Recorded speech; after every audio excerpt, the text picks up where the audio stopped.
Three kinds of teachers. There are three classes of physicians. The physicians of one class feel the patient's pulse and go away, merely prescribing medicine. As they leave the room, they simply ask the patient to take the medicine.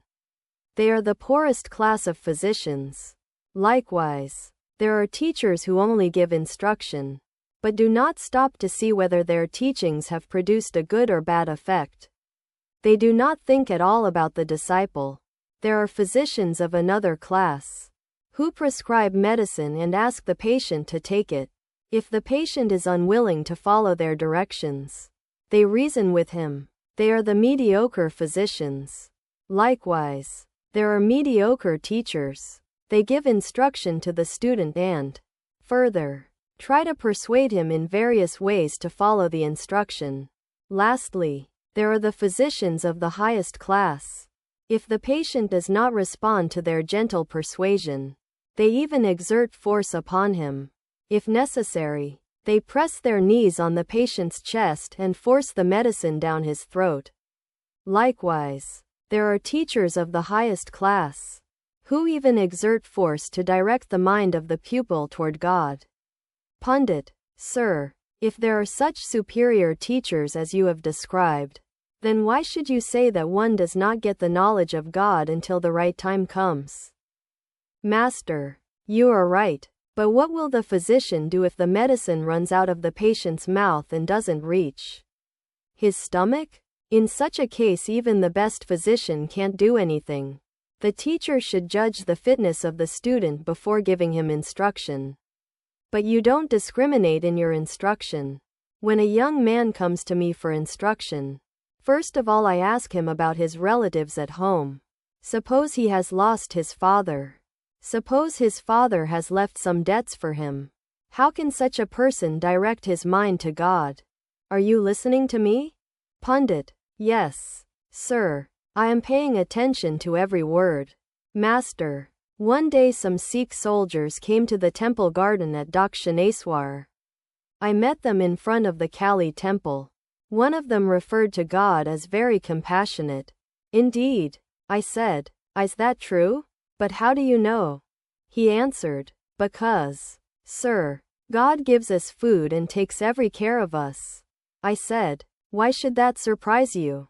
God is the father of us all. Who will look after the child if the father doesn't? Do you mean to say that the people of the neighboring village should look after the child? Narendra: Then shouldn't we call God kind? Master: Have I forbidden you to? What I mean is that God is our very own. He is not a stranger to us. Pundit: Priceless words.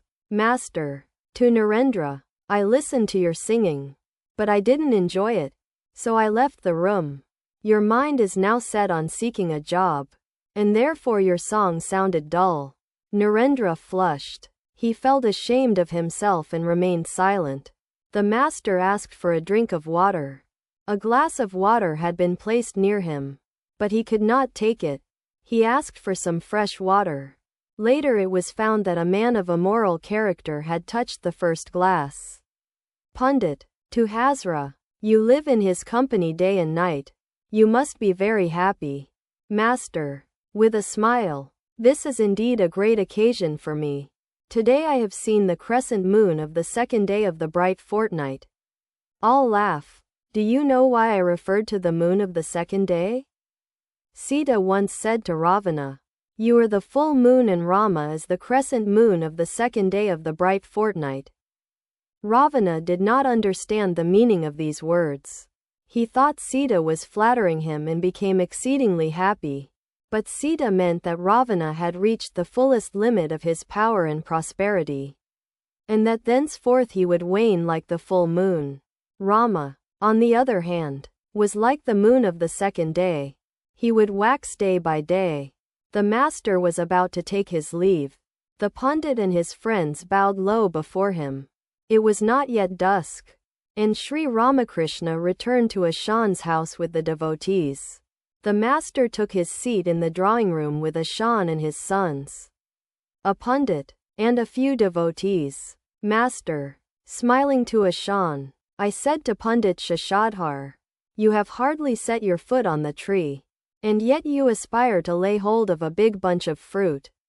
First of all, practice some spiritual discipline. Then you may teach others. Ashan. Every preacher thinks that he enlightens others. The glowworm also may think that it illumines the world. Imagining this to be the glow worm's feeling, someone said to it, "O glow worm, how can you bring light to the world? You only reveal the intensity of the darkness, master." With a smile. But Shashadhar is not just a scholar. He also has a little discrimination and dispassion. A Pandit who was present said to Sri Ramakrishna, "You are indeed a great soul, master. You may say that about sages like Narada, Prahlada, or Sukadeva. I am like your son." Of course, in one sense your words are true. It is said that in one respect the devotee of God is greater than God himself. Because he carries God in his heart, all rejoice. It is said in the Vaishnava books, a devotee regards himself as a higher, and God as a lower being. Yasoda, the mother of Krishna, was about to fetter Krishna, who was God incarnate, with chains. She believed that no one but herself could take care of Krishna. Sometimes God acts as the magnet and the devotee as the needle. God attracts the devotee to himself. Again, sometimes the devotee acts as the magnet and God as the needle. Such is the attraction of the devotee that God comes to him. Unable to resist his love, the master was about to leave for Dakshineswar. Ashan and the other devotees stood around him while he gave Ashan various words of advice.